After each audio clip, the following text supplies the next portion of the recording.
So first, I'll introduce tonight's interviewer, Beth Ann Kelly Patrick, who's been the class of 1985, who was recently named, and I quote, one of the top 35 writers who run the literary internet. And that was by FlavorWire, which is an online cultural forum. Writer, author, and journalist, Beth Ann is above all a reader, one who has created a platform around books and publishing and how those are changing, which, as we know, they're doing radically. After graduating from Smith, Beth Ann received her master's degree in English from the University of Virginia and now lives in the northern part of the state. That's correct, okay. Several years ago, she created the immensely popular Friday Reads, a hashtag on social media, a meme that has attracted thousands of book lovers. As a critic and reviewer, she has published numerous newspaper, magazine, journal, and website articles, and she has interviewed over 300 authors for her WTA PBS affiliate show titled The Book Studio. So that's just in case you were wondering if she's qualified to do this interview. Beth Ann is the author of 2 titles from National Geographic Books. The first, An Uncommon History of Common Things with John Thompson, and the second, An Uncommon History of Common Courtesy. She is currently editing an anthology and also working on the second draft of her first novel. As a reader, as a writer, as a chronicler of the history of courtesy, Beth Ann Kelly Patrick is particularly qualified to serve as tonight's probing, but I'm sure also unfailingly polite interlocutor of Meg Wolitzer. Turning to Meg Wolitzer herself, I know she had the opportunity today to look at some of our Sylvia Plath materials with Karen Kukil upstairs in the rare book room. Thank you, Karen. Meg is herself in the Smith archives, so there's no need for her to panic. I don't know and wouldn't report to you her grades, though I'm sure they were excellent. Mary Irwin kindly forwarded to me some materials located by Smith archivist Maida Goodwin, not from the college records, but from our Ms. Magazine collection. From these papers, I learned that Meg won the college fiction contest at Ms. in 1979, just after she had transferred to Brown from Smith, after having spent her first 2 years in college here. I read that story earlier today. It's called Diversions, and it's really powerful. And I think astonishing that she wrote it as, I guess, a sophomore in college. I recommend that you go find that in the Ms. archives.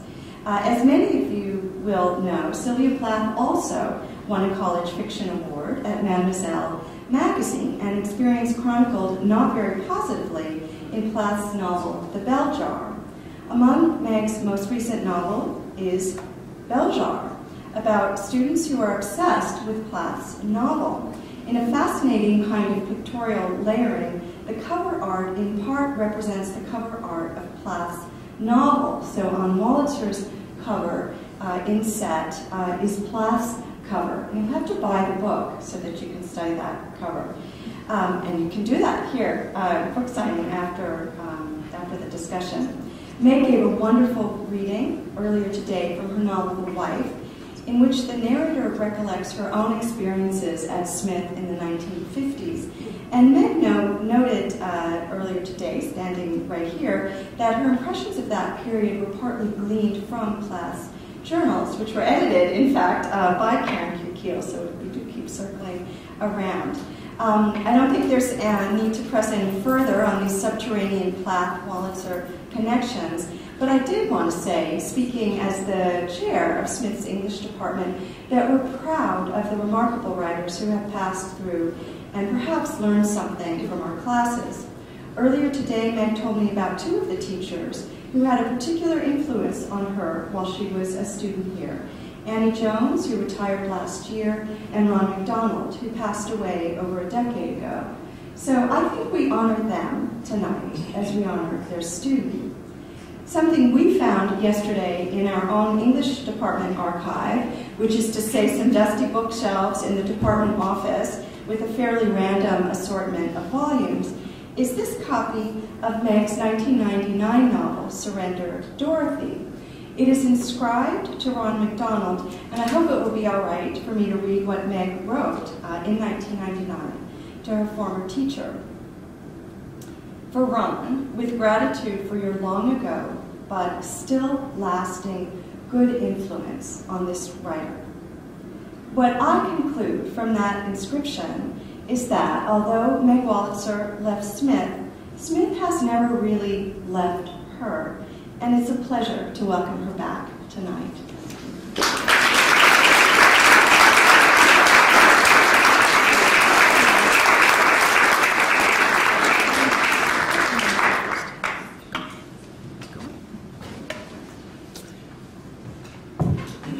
Hi everybody, thanks for coming. I'm all teary now. So I'm going to read something really sad. No, I'm really thrilled to be back here, and actually I'm going to read something that, just a little taste of that same book, The Wife, but a separate section so I don't bore you, Cornelia, that actually takes place not only at this college, but not only in this building, but partly in this room, I think, or at least mentions this room. And then we'll talk. But just, this is kind of so short, it'll be kind of like an amuse-bouche, right before the meal. That's the meal. Okay. English 202, Elements of Creative Writing, was held in the late afternoon on Mondays and Wednesdays. I'd heard that the class had previously been taught by a Mrs. Dimphina Worrell, who published flower poems, One Sprig of Freesia, The Bud That Wouldn't Bloom, in a publication put out by the New England Horticultural Society, and who sat sucking lozenges and praising everyone's work in the same sweeping way, expressive use of language. But now Mrs. Worrell had retired to a rest home in nearby Chicopee, and none of us knew anything about her replacement except his name, which the course catalog listed as Mr. J. Castleman, M.A. Oh, I should say that this is 1956. I enrolled in the class not because I imagined I was talented, but because I wished I was, though really I'd never tested it out, for fear I would be told I was average. There were 12 students in English 202, and after we'd arrived at the seminar room in Seeley Hall on the first day of class and chatted blandly for several minutes while opening our notebooks to fresh, hopeful pages, the entire classroom fell into a worried silence. Whoever J. Castleman, M.A. was, he was late. But when he swung into the classroom at 17 minutes past the hour, I wasn't prepared for him, none of us was. He was in his mid-20s and skinny with uncombed black hair and high color stippling his cheeks. He was definitely handsome, but seemed to have been constructed in a slapdash manner, and his books were loosely held together by a strap, giving him the appearance of a frantic schoolboy.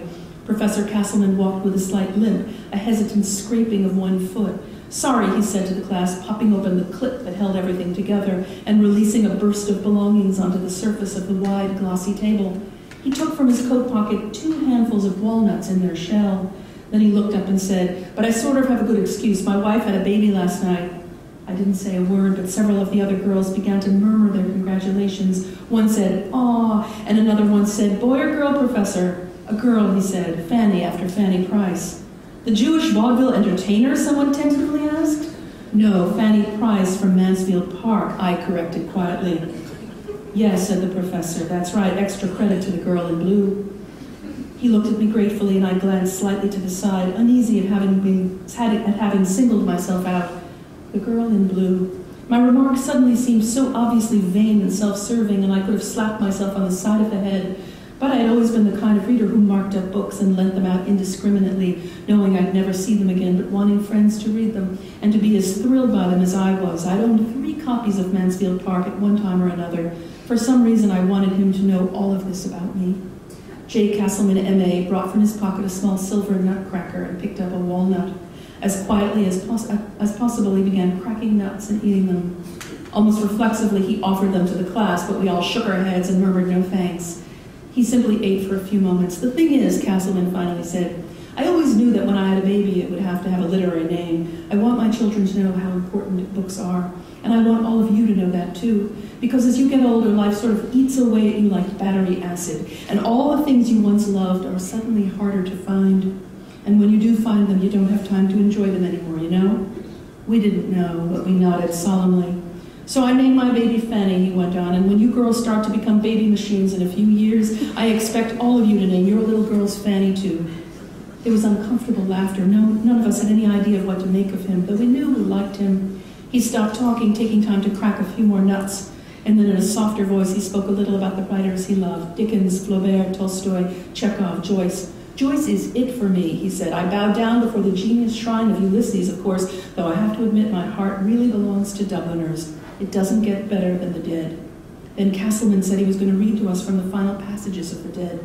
He produced a sea-green paperback copy of Dubliners, and as he read aloud, we stopped twiddling our pencils and rotating the rings on our fingers and yawning silently in that sluggish late-afternoon way. Parts of the novella, particularly near the end, were stunning, and the room became absorbed and silent. His voice was reverential. When he was done, he spoke for a few minutes about the meaning of the death of poor, doomed Michael Fury, who had stood lovesick in the frozen night in James Joyce's story and died. I would kill to write a story half as good. Literally kill. Well, okay, figuratively kill. He shook his head, because when I really face the facts, girls, I remember that I'll never come close to doing what that man did. He paused, looked away self-consciously, then said, now comes the moment in which I have to confess that I'm trying to be a writer myself. I've written a few stories here and there, but for now, he went on, we're not supposed to be talking about me, we're supposed to be talking about literature. He pronounced the word archly, with humor, then looked around the room. Who knows, he said, maybe one of you will write something truly great one day. The verdict isn't in yet. I understood that he was implying that for him the verdict was in, and it wasn't good. He continued to speak for a while longer, and the most diligent girls took notes. I peered sidelong at Susan Whittle, the red-headed, blush-prone girl in mohair. On a page of her binder, in perfectly formed letters, she'd written, fiction equals art mixed with emotion, i.e. the novels of Virginia Woolf, SP, James Joyce, etc. Experience should be undiluted. Similes, note, must pick up streamers and keg today for sophomore mixer. Outside the windows of Seeley Hall, the light was being wiped from the sky. I saw a few girls walking along the paths, but I didn't register them. They were people walking. I looked back at Professor Castleman. He was a new father with a wife and baby lying in the warmth of the nursery of a local hospital. I imagined him 10 years old when he got injured, perhaps in Korea. I imagined him 10 years old, trapped inside the cylinder of an iron lung, lying with his head sticking out, while a kindly nurse read to him from Oliver Twist. When class ended, many of the girls tried to establish personal contact, as though to say, you who over here. It wasn't that they necessarily imagined him as their lover. He was already taken, but even something about his being taken made the situation so much more exquisite. Write what you know, he advised as he sent us off to complete our first writing assignment. That night after dinner, shepherd's pie, I remember, for I sat there looking at it and trying to describe it to myself in a writerly fashion, though the best I could come up with was, pathetically, a roof of mashed potatoes spread thickly atop a squat house of meat. I climbed to the upper reaches of the Nielsen Library. On tall steel shelves all around me were ancient bound volumes of scientific abstracts, Annals of Phytochemistry, September to November 1922, International Journey of Hematology, January to March 1931. I wondered if anyone would ever open any of these books again, or whether they'd remain shut for eternity, like some spell-fastened door in a fairy tale. Okay. Well, it doesn't actually go into this room. I think that's a little later, but in this building. Okay. Thanks.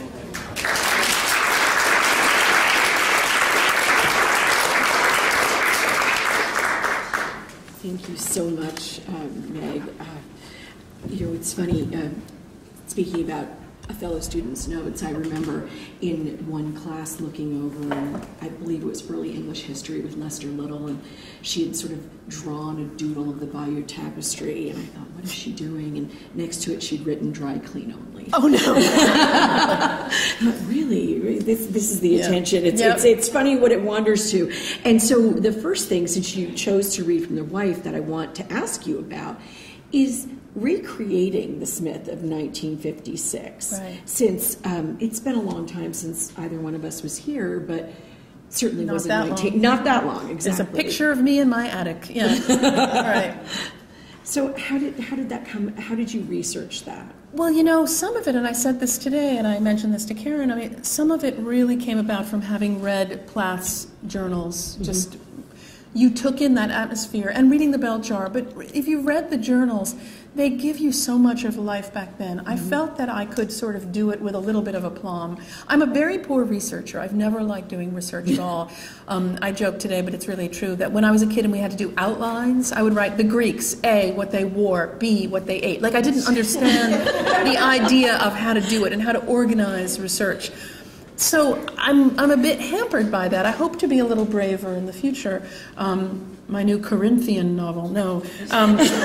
But having read Plath, I felt that those ideas of what life was like here had been sort of marinating inside me a really long time. Well, that's something. I mean, when did you first read Plath? Was it before you came to Smith? Yes, Amy Gottlieb, my most literary friend, who introduced me to Colette first, and I said, "It's so boring. She's just so worried about getting old." I said, "Ha, flash forward to me now. Like, Colette knows it all." I read the Beljar on the Long Island Railroad coming home from the city. Amy gave it to me, my friend we lived on Long Island. And, well, I should say, parenthetically, I had a literary childhood because the mall that we went to on Long Island, this, I'm not kidding, was called the Walt Whitman Mall. And is there a greater oxymoron than that? And I tried to come up with something that would be worse than Walt Whitman Mall, and I have one, I think, which is Edna St. Vincent Millay Water Park. So I did actually have that in my life, but Amy, my friend, gave me the Beljar, and I read it on the train, and I remember thinking, this is so powerful. You got inside the experience as though the novel sort of was in its own jar. And I realized that literature can do that to you. It takes you away from the world and it creates an alternate world. And that is what, in reading, books have to kind of pass that test for me. Mm-hmm. Do they make you feel the minute you return to a book? Like, if you put a book by your nightstand and you go back to it at night, you want to go back to it because you want that feeling again. When I read the Beljar, it was a disturbing feeling of her being closed off from the world and not being able to live. And I really felt it reading it. But I was about 14. And was that something that made you want to come to Smith? Was that a factor? Yeah. Oh, I'm sure it was. Mm-hmm. I'm sure it was. But, I knew really nothing about anything. And I had an older friend who had gone to Smith, and we went and stayed with her. And, these things sort of make an impression on you. Yeah. But Plath absolutely was I could sort of imagine her walking around here. Yeah. And everyone, I think, I know I have a junior in high school right now who is reading the journals and is interested in coming to Smith, and she's reading the Beljar and reading everything she can collect about Sylvia Plath. And everyone, all of us, each of us has our own Sylvia. And what was attractive to you about her? Was it the fact that she was a woman writer? Was it the power of her writing? Etc. The power of her writing is top. I think if you look, I'm only a fiction writer. I'm not a poet, but you can see in the poems how sophisticated they are, the use of language. I'm really interested in style, and I think it's kind of fallen away a lot in literature today. People are less interested in style, and it's something I love. And when I find it, a series of books that I loved within the past couple of years is the Edward St. Aubyn, Patrick Melrose novels, and they are high style and really wonderful. And Plath had that in everything she wrote. You could recognize her writing, right? You could recognize it blindfolded. That was important to me. So here's another quality about her. She was very ambitious. And, often when that's applied to a woman, it's seen as a bad thing. Right. She was ambitious. She wanted things for herself. I wanted to be a writer since I was really young, and I have a mother who's a writer, and I wanted things for myself too. And in fact, actually, Cornelia, I too won the Mademoiselle contest. See, we need that in our archive. Yeah, you need that. It's incomplete. I was also married to Ted Hughes briefly. I don't know if most people know that, but... Oh, the dark humor is coming out now. I wrote a collection of poetry called Mariel. It's a lot. There's just so much that we have in common. I know. Yeah. When I was a Mademoiselle guest editor, and we were the last ones because we were so obnoxious. It was long past the days when Plath did it. And this is a big parenthesis. Forgive me for going off on this tangent. No, this is great. Actually, my friend Jesse, who that's where I met him,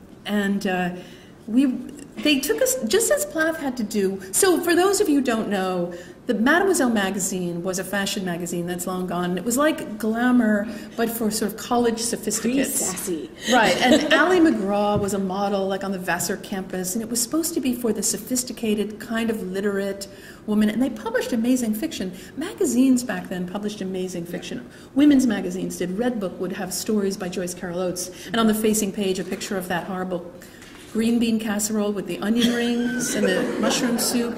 It was a strange time, but we were the last ones. They invited us to, like, Plath had to go to these terrible... Were you really the last one? Yes, we shut it down, I'm telling you. Well, they invited us to something called a Jeanswear Luncheon, and Jessie and I, my friend, it was co-ed at this point, not like in the Beljar. Jessie and I kept going up to the poor women running it saying, so the Jeanswear Luncheon, when will Mr. Zwehr be here? When will Jean Zwehr show up? I mean, we were just, they gave us fry boots, and we had a makeover. Like, so you wrote about this in Vogue, didn't you? I wrote about it somewhere. Somewhere, yeah. But, so I did share that with her as well. Yeah. There's an article in this. I know. Well, I actually wrote an article for, no, it was for the New York Times. It was the style section about having lived at the Barbizon Hotel for women and being so if you remember in the Beljar or from Life, the Barbizon Hotel on Lexington and 63rd was only allowed women. Men couldn't go upstairs, and we lived there. It was a terrible hotel. I didn't understand. I didn't understand that it wasn't right for maids to bang on your door at 7 in the morning and say, "Gotta clean." Okay, I'd say, "Okay, I'm getting up. I'm getting up." Wasn't the late Bosom Buddies set at? Oh, was it? It may have been. You know, exactly. Well, we lived there as Plath had done, so I wrote a piece about that. Yeah. Well, you did also, on a more serious Plathian note, Plathian, I guess, yeah. You wrote a novel that had to do with undergraduates who were deaf girls. Yeah. So let's talk about that, Sleepwalking. Well, when I was at Smith, there was at least one young woman who was very invested in Plath, and I can't remember if she did stay in her room, asked to stay in the room, or just I imagine she did.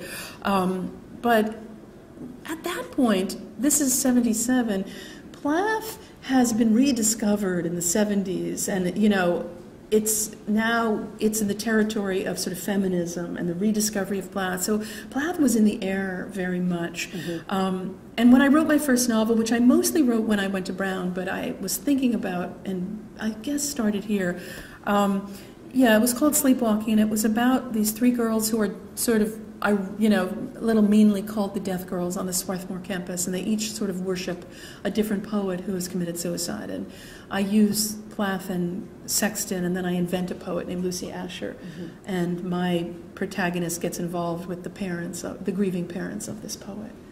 And it's real, but what it's about, just to sort of go back to that just very briefly, is it's about the sort of romance with death and self-consciousness that a lot of teenagers feel. It's that sort of existential moment, and I kind of use that poetry to sort of explore that. Well, and that's why I thought it was so interesting that you came back to this in Beljar. Yeah. Because it is, unlike, many people don't realize that the book is not a literary inversion of the Beljar. It's not about Sylvia Plath. Right. It's about a group of high school students at a very special high school, and their special topics in English class and what happens there. But you take the concept of the Beljar and use it. I don't want to give away any spoilers. I'll let you do that if you want to. But can you talk a little bit about Beljar and where the idea for using the closed world of the Beljar came from that? For that, for me, and I was saying this today a little bit, I like to start books with ideas, really, rather than characters or language.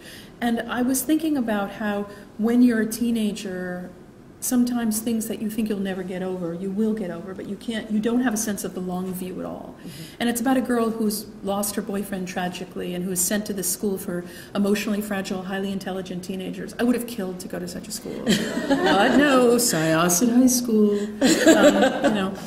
And when she's there, she's put in this class, and the class only reads one writer a term, and this year they're reading the Beljar, which is a little counterintuitive. but they write in journals and something somewhat fantastical happens. But because for me, I really think the idea of the power of writing is sort of infuses a lot of things I write. And the healing that they go through partly has to do with what they read. And with what they write as well. Yeah, writing in the journals, as Plath had written in journals as well. And today, when I was looking in the archives and I was looking at Plath's journals and actually holding her journal in my hand, which I now have in my bag. No, I don't. Just a few pages of it. I ripped it so quietly that Karen didn't notice at all. This is like a terrible joke to make.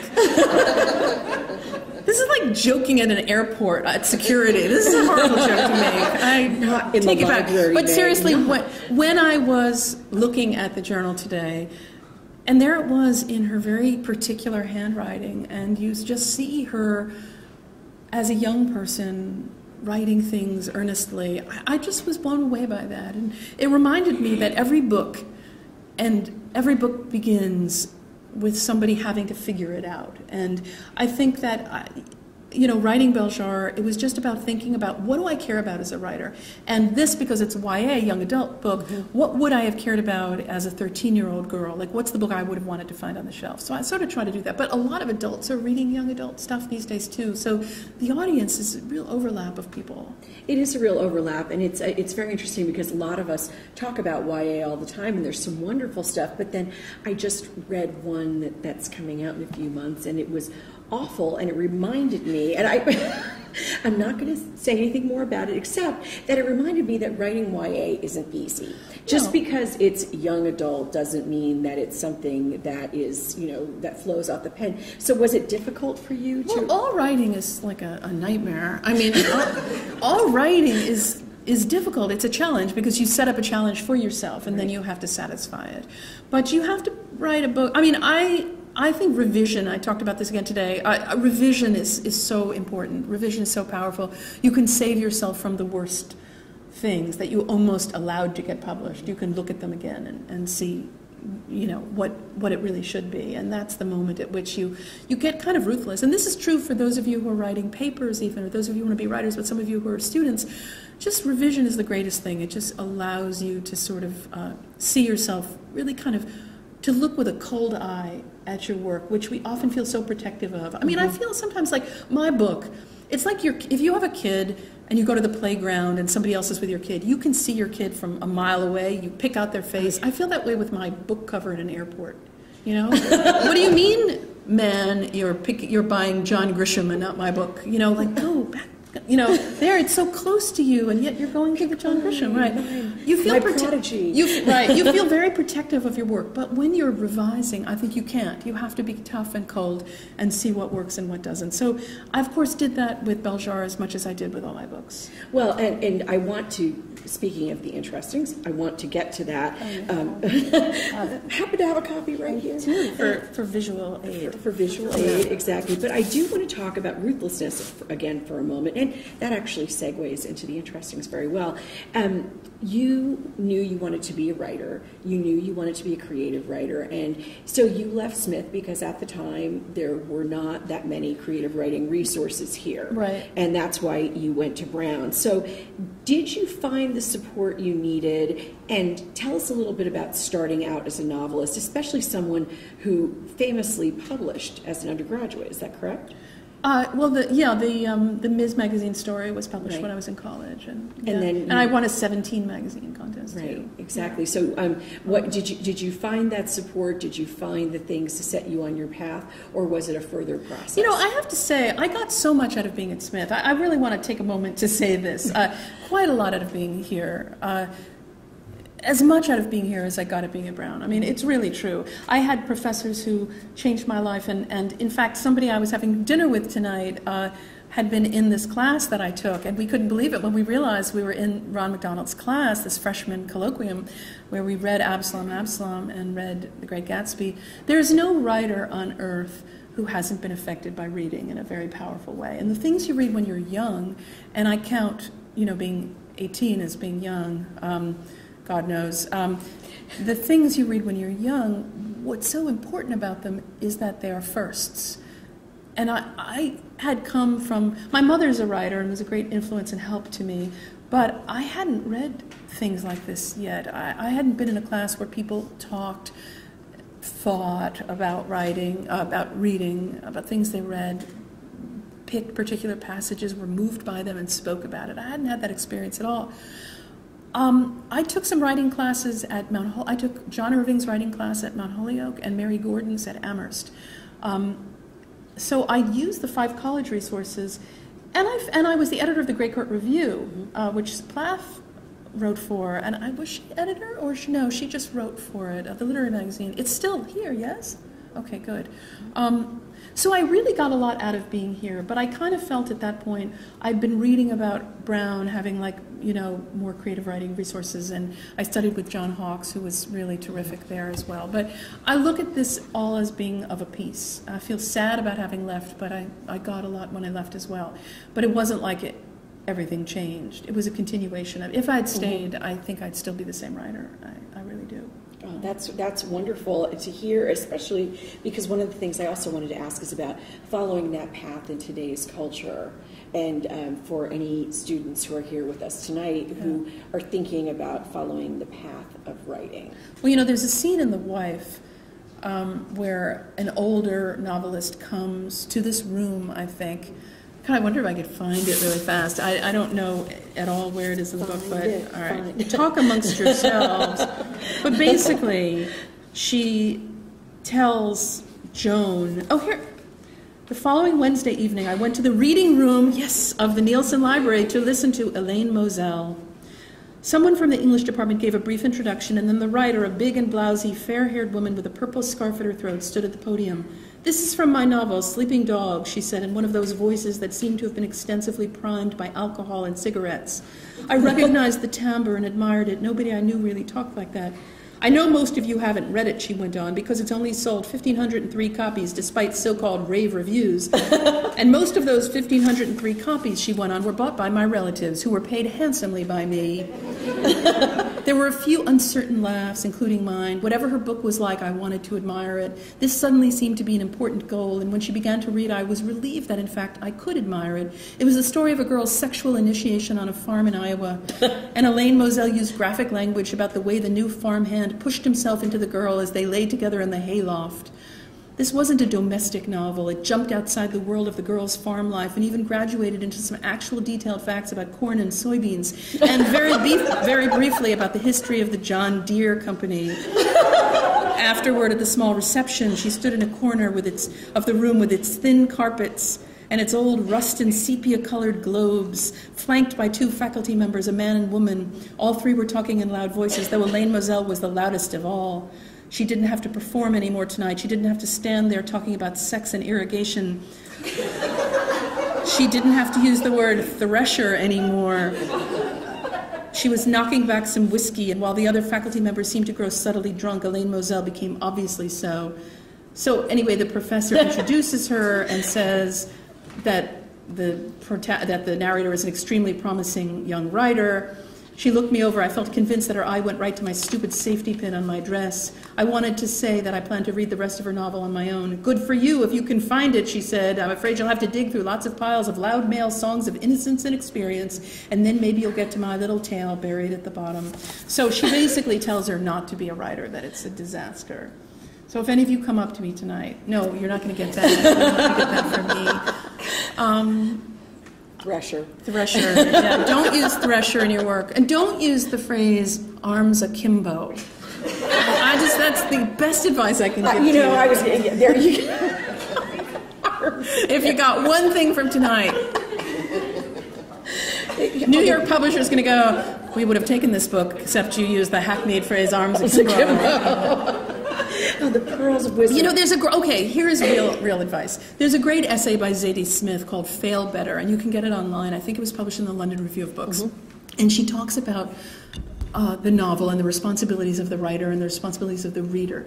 And 2 things, she says. One thing that's related to hackneyed language, she talks about how we sort of gravitate toward this. And she says, when I find myself putting the words rummage and purse in the same sentence. It's like a laziness that we use. It's like a shorthand. And for a while in the 80s, there was a kind of a minimalism, Raymond Carver era of fiction. And I joked with friends that there was a kind of what I called Brady Bunch fiction, where writers might say in short stories that the characters went home and watched like some old bad TV show, the Brady Bunch, meaning that this was an ironic story. So the writer didn't really have to do the work of fleshing out the scene. And I would say whenever you are doing that, using code, shorthand, brand names, things like that, think about it, or phrases that are familiar. There was a great piece about this just recently. Oh, really? It was John McPhee in the New Yorker today. Yeah, about that kind of shorthand and rummage. In the purse. Right, it's a bad thing to do. She also says in this essay something that I have taken amazing inspiration from. She talks about, she says, when I write, I'm trying to express my way of being in the world. And that's right. The books we love do that. That's why they could only be written by that person, because they have a sensibility. And that's what you want from your work, that it shows, even though you may not be your character, or probably are not your character, there's an overarching sensibility that has made the decisions to put that character in the book.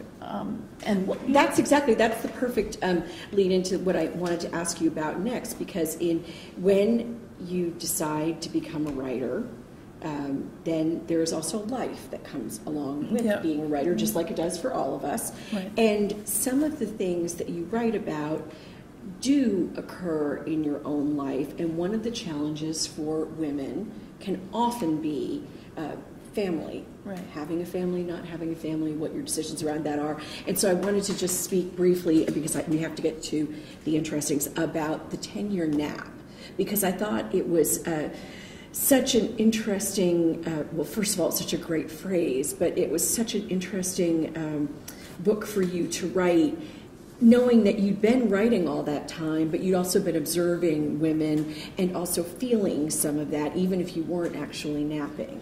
Well, the phrase is about women who have babies and then stop working, and 10 years goes by, and then they think, what do I want to do with my life? I felt at the time that I wrote this book that if you wrote about motherhood, you were considered chick lit or inessential. And I thought, why is what happens between mothers and children any less urgent than what happens in a boardroom? I mean, it really depends on whether you do that pound thing of making it new. I mean, look at Mary Cassatt paintings. I mean, the idea really of writing about profound experiences. And for me, having children was, a big deal. And as opposed to everyone else. No, it's I'm the one. I felt that way.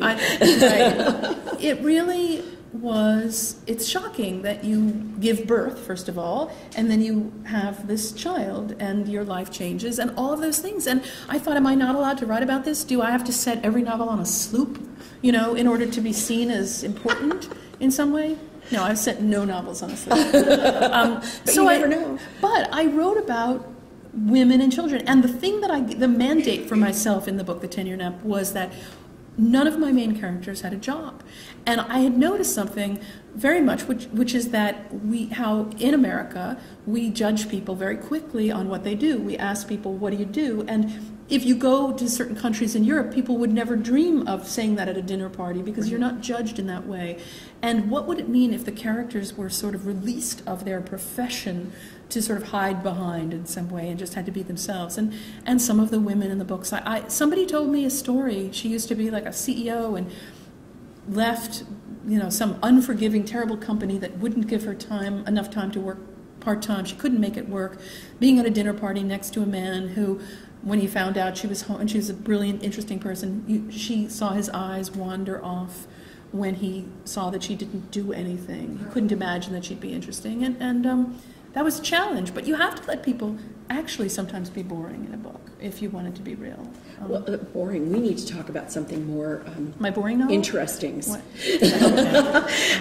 I remember that after reading The Galley, I emailed you to say immediately that I thought it was the best thing you'd written, and not that it matters what I think. It just was. It just is the immediacy of my reaction was what I remember, and I thought this has everything. This has got it's exactly what I want in a novel. I'm sure many of you who have read it loved it, just as much.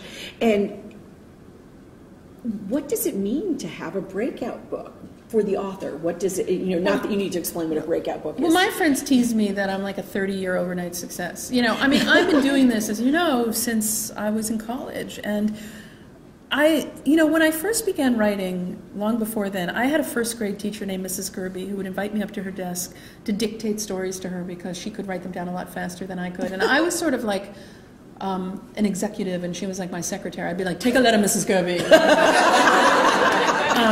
And my mother saved them, and they're like, you really write about things you don't know anything about. There was one that was about two truckers. Now, I don't know what I can gather from that, but like the dialogue was, get up on the rig, Mac. I didn't know what a rig was. But seriously, I am reaching a point here. And the point is this. Writers begin writing as a way of approximate the world. And the more you write, the more you sort of have a sense of felt life and a sense of the world. And when I wrote The Interestings, a long time after those days in first grade, or even a long time after writing quite a few novels, I felt very excited that I could write. It's not autobiographical except in a very specific way that I'll tell you. I could write about people exactly my age, and I could include a lot of disparate stories, and I didn't have to hew closer. I mean, if you even look at the size of the books, The Wife, which is a first-person, angry, funny narrative, is very short. The Interestings, which is a broad narrative that goes into different points of view and covers almost 40 years, is a couple of times longer. The print is even shorter. It's like 538 pages long. But if you're going to make people, especially people in today's era who are all ADD from the internet, if you're going to ask their time, you have to compel them. And how do you do that with a long narrative? I mean, for me, it was sort of like, it starts in 1974 at a summer camp, and I did go to a summer camp in 1974, which is the summer Nixon resigned at. How many people in this room went to summer camp?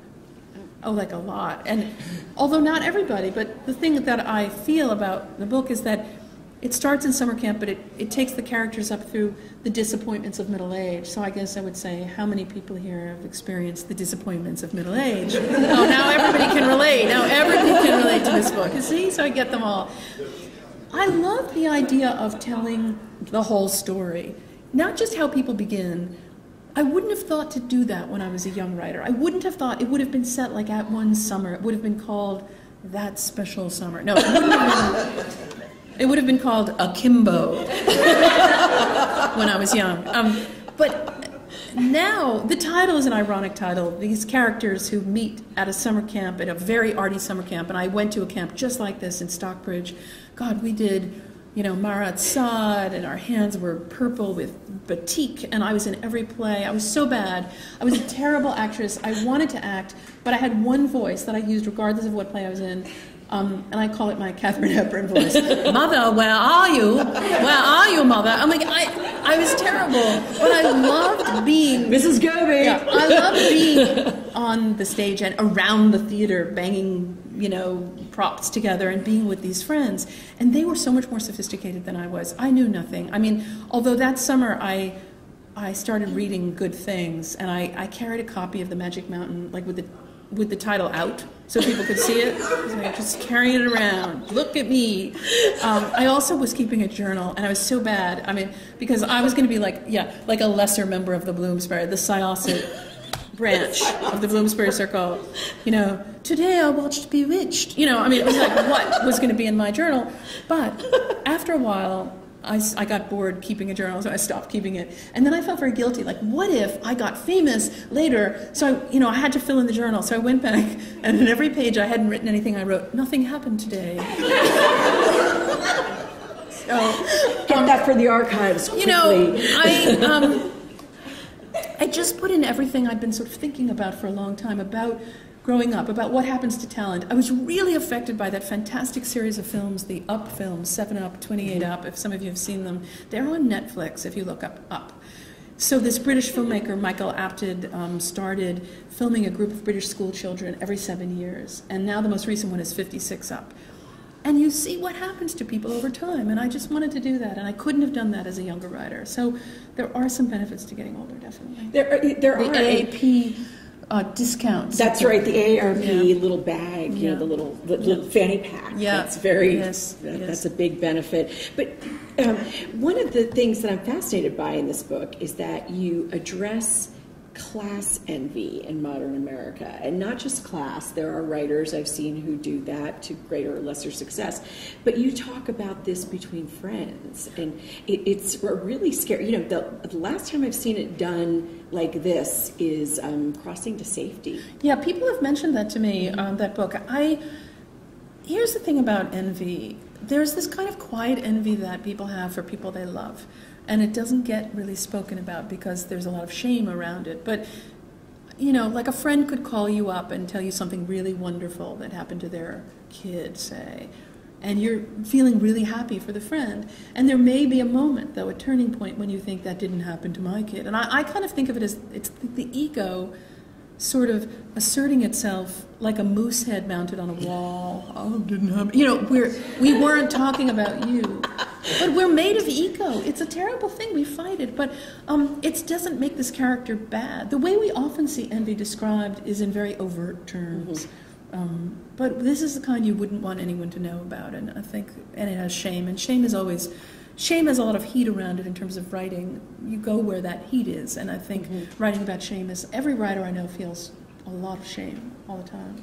Well, you know I want to leave just a little bit of time for questions, but there's and no shame here because I have to talk about a couple of other things that you're working on. One of which is a movie. Well, you're not working. Well, no, I'm not. Of The Wife with Glenn Close and Jonathan Pryce as the professor, and Frances McDormand as the drunk lady writer. Which Thresher? Is she going to Thresher? I hope so.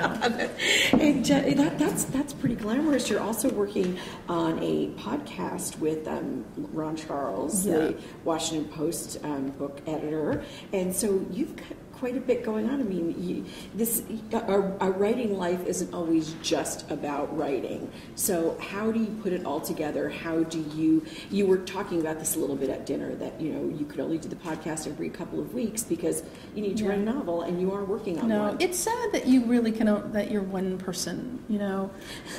I remember actually the Village Voice, I think, had a great article. Rex Reed, the film critic, had reviews constantly, and there was something about people write. I don't know if this is true or not.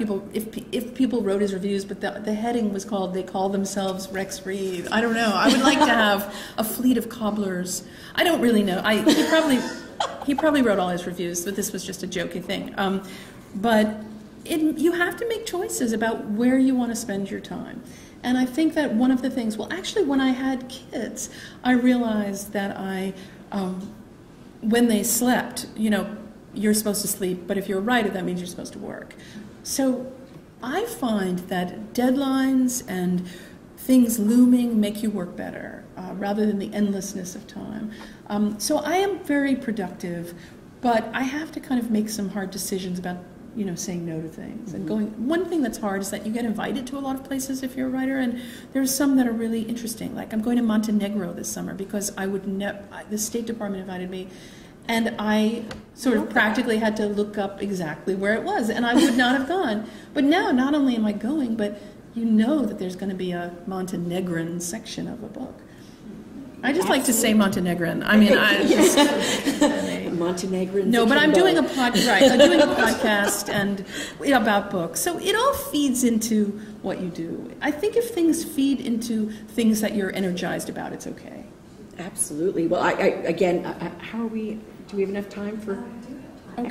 Excellent. Good. So questions, please, for Meg.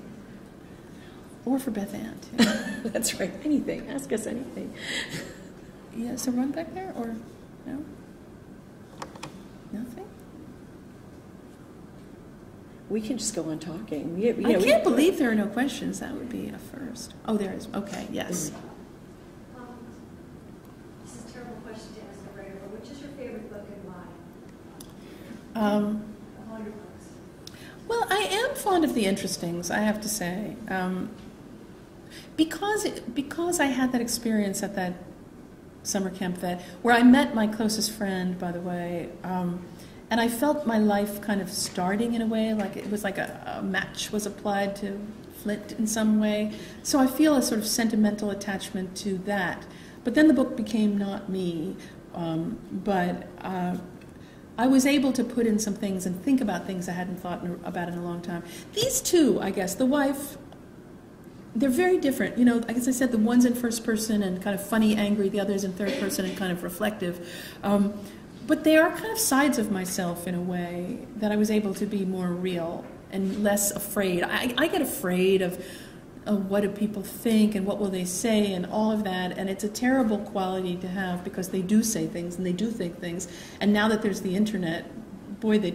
But I will say this, if you write a book called The Interestings, you are asking for it on Amazon. Not very, you know, or my favorite kind of thing, you know, people write, this book arrived late, 1 star. Yeah. I mean, I just, really, the internet is a great challenge to writers because people do talk about you and they can say ruthless things and it's just all there and you have to turn away and not be distracted by it, not be depressed by it, or, rummage your purse. Or, for that matter, not be excited by it. When they say good things, it's just chatter and it's bad for you. But these two books, I think I was able to be realer and be less afraid of what are they going to say. They were enjoyable to write in that way. Yeah. You mentioned that we don't really, books and writing isn't focused on style anymore. It's more about plot or characters sometimes, or there just isn't that much of a connection between the way that something is written and what is being said and implied.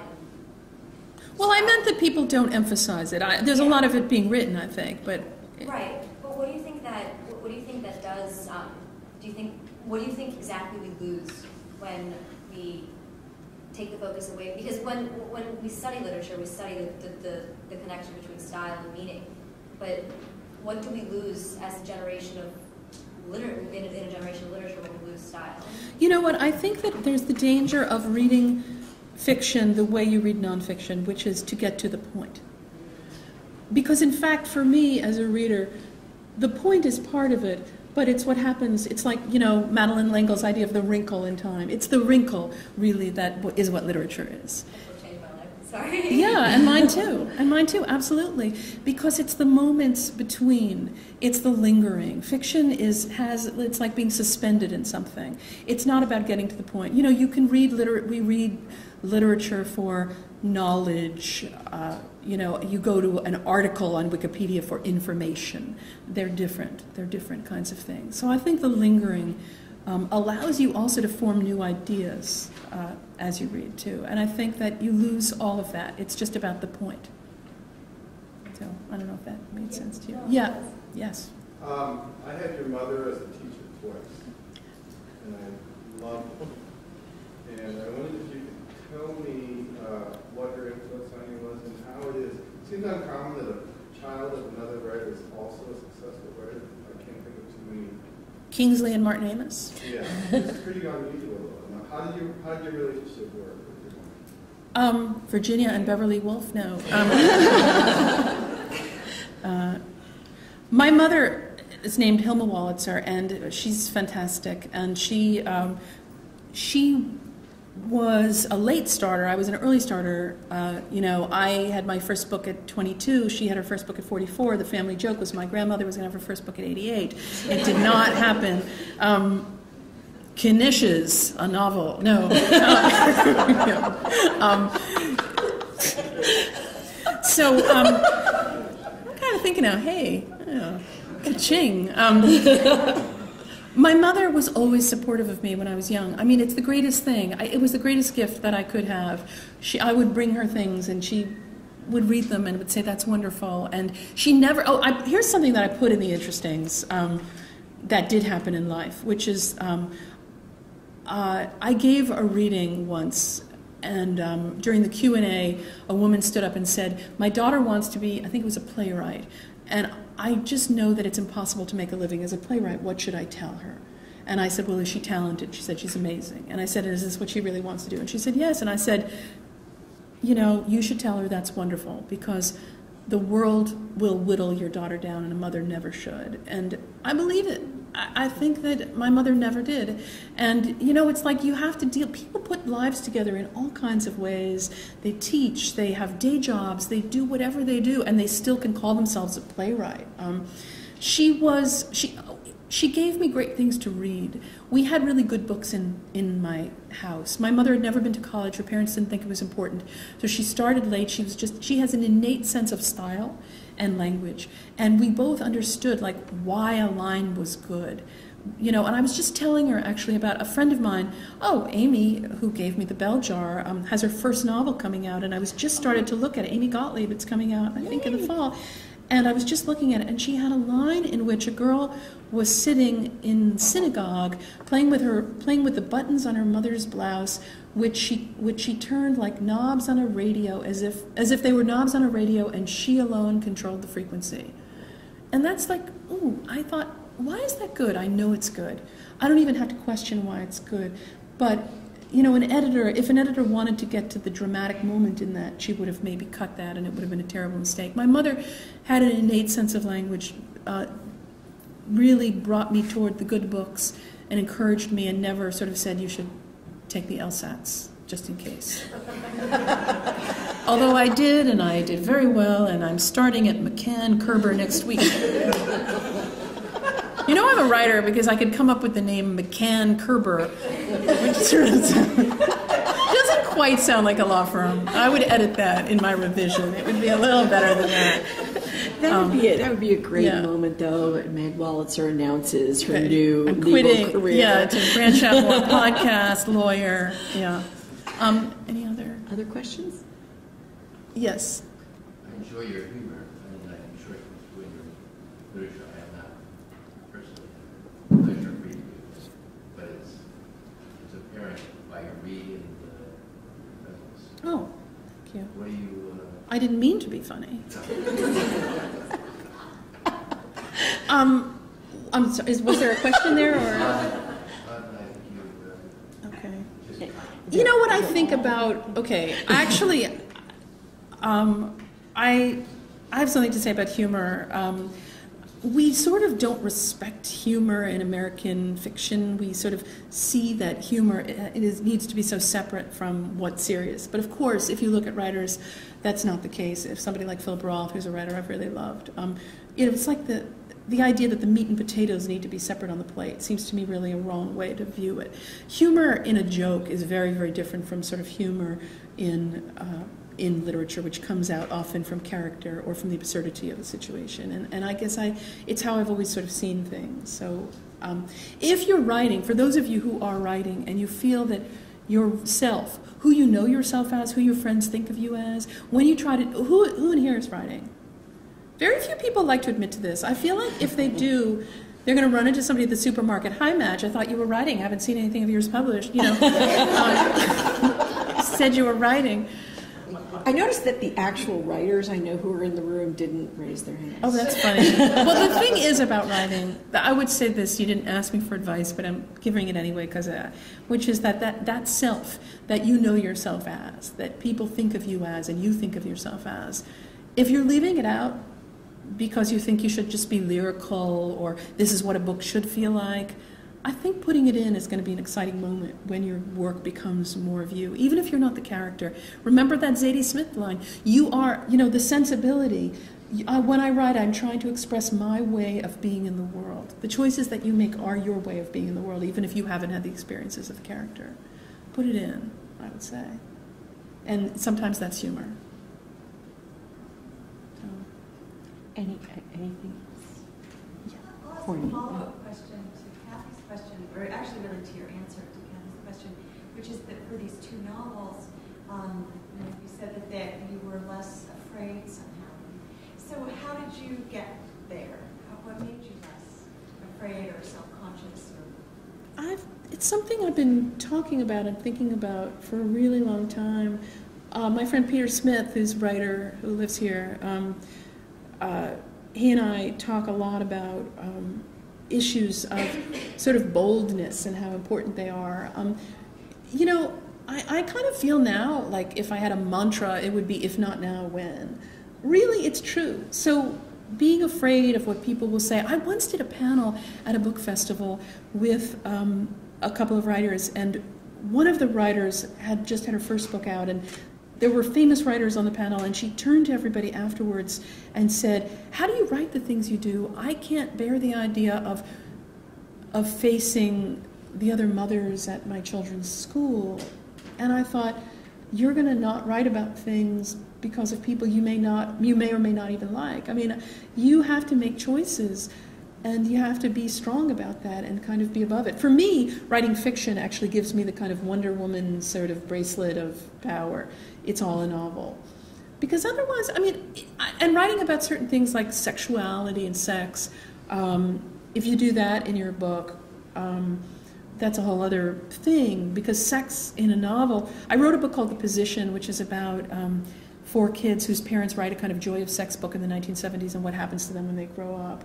Because for me, I'm using the idea of how sex and the family don't really go together and exploring it that way. You just have to write about what's interesting, what you see, what's in the air.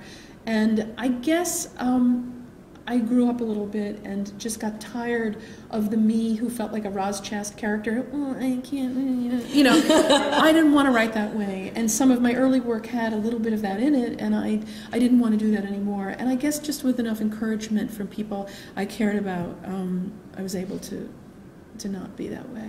But you slip. There's recidivism in this all the time. But that's what revision is for. When you see sometimes, for me, like writers, if you know your weakness, like the thing that, oh, here's the thing. The thing that people think you're good at may be the thing that hurts you the most as a writer, because it might be the thing that you then do in a kind of surfacey way without really thinking about it. Like I don't want to be glib as a writer. I wanted to go for depth of, you know, as I have lunch with my editor when I'm doing a book, and they're like these very, very long oil-spattered pages, lunches that I bring back. But on the front page of one of them, the notes I wrote, what is this book about? And on the back page I wrote, but what is it really about? And I think it's when you get to the what is it really about, that's when you're really thinking about, the book gets exciting. It's not just, you know, it's about things you've been working through. I've taken a lot of sort of, I don't want to use the word courage because I'm not a coal miner, you know, but you get great advice from writers and reading things. The greatest thing, Flannery O'Connor wrote a bunch of essays in this book, gave talks, Mystery and Manners, this great collection, and she talks about the story Good Country People, which is just a fantastic story. And if you vaguely remember Flannery O'Connor, this is the one with the girl with the wooden leg. And somebody asked her at a lecture, is the wooden leg a symbol? Now this girl has a wooden leg, and she's very bitter, and she hates her mother and all her mother's friends. She thinks they're stupid. The girl's brilliant. And a Bible salesman shows up and gets her into a hayloft, and steals her wooden leg. And she has to face her own flaws for the first time, and her, you know, even though she's seeing them in everyone else. So somebody asked, is the wooden leg a symbol? And Flannery O'Connor said this, before it's a symbol, it has to be a wooden leg. And I think that's really incredible advice for a writer. Things have to be made real before we can go into the symbolic. So things have to have that sense of felt life before they get elevated. And you spend a lot of time, maybe some of my earlier works, you know, were just legs. I'm sorry, you know, and then you get to that level where you think, what do I really want to write about? And that's maybe where you can be a little bolder and a little braver. Yeah. Meg used the phrase, if not now, when, and I was asked to end this by 8:45, so if not now, when? That was that hour. So please join me in thanking Beth Ann Patrick and Meg Wolitzer.